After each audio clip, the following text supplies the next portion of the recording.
First of all, let me introduce you to some of the basic tools involved in tying a fly. The first tool we see here is the bobbin holder. This holds our spool of tying silk and dispenses it as we tie the fishing fly. The second tool we have here is the hackle pliers, and this is a great tool for catching the hackle. It's like a spring which we then open and close, and it holds our hackle firmly as we wind it on. The next tool is a sharp pair of scissors, and these are very finely pointed scissors which we only use for cutting feathers. We also have another pair of scissors which are more coarse and have got stronger blades, and we use these here for cutting our tinsel and ovals. And the last tool we have here is our half hitch tool, come dubbin needle, and this is used to put our varnish on at the end, and it's also got a small hole in the top where we tie on our half hitch knots. And now to probably the most important tool in fly tying, and that is the vise. This is a lever action vise, and on it the jaws are basically closed, and we open them by applying some pressure to the lever. This opens the jaws. We can then insert the hook, and by letting the pressure off the lever we close the jaws firmly, and it holds the hook in place. One of the first things we've got to learn in fly dressing is how to hold the bobbin holder correctly. And basically the easiest way to do this is to set the bobbin holder in the centre of the hand and hold the stem of the bobbin holder with the thumb and forefinger. That then gives us a very good grip, and we can dispense the thread on correctly and evenly. We can let the thread out and add to it like that, but holding it in that manner with the thumb and forefinger on the stem of it gives us great control over the bobbin. As an experienced fly tyer, I tie my flies with the hook point out of the vise, but as a beginner it may be better to actually tie with the hook point in. This will actually prevent you from catching your tying silk on the point of the hook, or also even catching your finger on the hook. One of the basic things the beginner to fly tying has to learn is how to actually apply the tying silk to the hook shank. And how we do this is we take the tying silk round the back of the hook like that, and then with turns we work at an angle like that, about 45 degrees or so like that.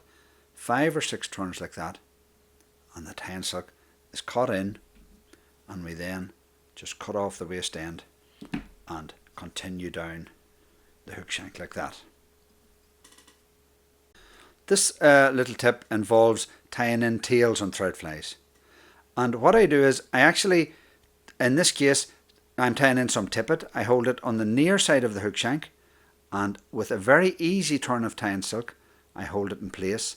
Then by applying more pressure and pulling it across the top of the hook shank, you can see the tail moves across to the top of the shank and sits perfectly in place.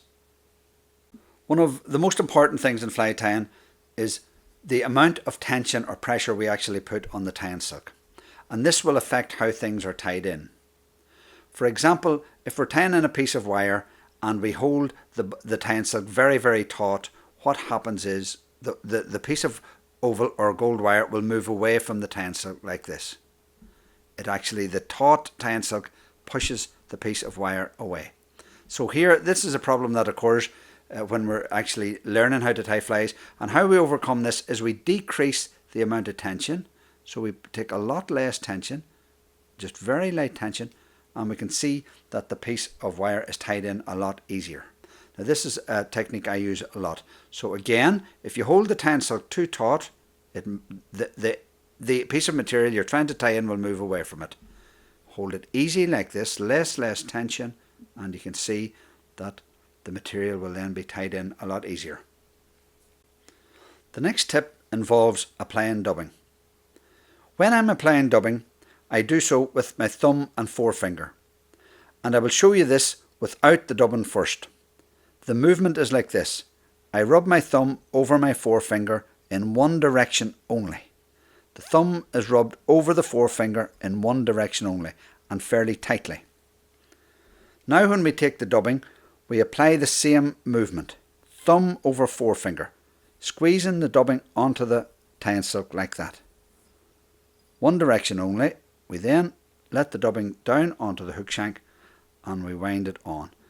And remember, small amounts of dubbing are much preferable than large amounts and much easier to put on. Fly tyers over the centuries in Ireland have always blended their fur colours. And we can do this basically if in this case we take three colours. We've got red, orange and fiery brown, and we just hold them together, set one on top of the other in a sandwich. We've got red on the bottom, then orange, then fiery brown. And we set them together and then we basically pull them apart like that. Pull them apart, set them on top of each other, pull them apart, set them on top, apart, on top, and then just continually you can speed up that process, and as you can see the three colours are blended in to one colour, which gives you your own shade of fiery brown. And you can do that with your olives, your clarets or your yellows, any colour really at all. We saw while tying in the claret bumble where we wound our jay, stripping off one side and winding the complete feather with the jay on the far side. Now we can also tie in jay using just bunches of jay, and with this basically we tear off a bunch of blue jay feathers like that, and with the blue side or coloured side to the outer side of the hackle we take a turn round it like that, just an easy turn, very soft turn. We then can see just by pulling the tying silk tightly we can splay the jay round the hook like that. In our beginners DVD we showed how to finish off a fly by making a half hitch, which is basically a circle of tying silk around your finger like that, slid over the eye of the hook. We then also showed you how to tie on with the half hitch tool, which again you slide it, turn a tying silk around the hook, around the half hitch tool, and slide it on over the hook. Now the tool is very smooth, so that makes it fairly easy to tie on the half hitch. We now come, when we get to a better standard of fly tying, we can use the half hitch tool. We can use the whip finish tool. With this tool we catch the large hook in the middle like that. We then catch the small top hook and we rotate the tool in our right hand until we get that triangle. With that triangle we then rotate that round like that in our right hand, keeping that right angle there all the way right round the hook shank. When we say three of those, we bring our right hand down underneath the hook shank like that before releasing the top hook and then pulling the knot through like that. In the International Dabbler we tied the fly using a piece of mallard from a left and a right hand side, mallard flank. We can now use mallard from one side, either left or right, and just by tearing the strip off we take it and we can fold it in thirds. This strip's about an inch wide and we literally just take it, fold one third in and fold the other third in on top of it. And what that does is that forms a single wing like that. And we can tie that on just as we did before with pinch and loop, and that forms a single mallard wing or rolled wing.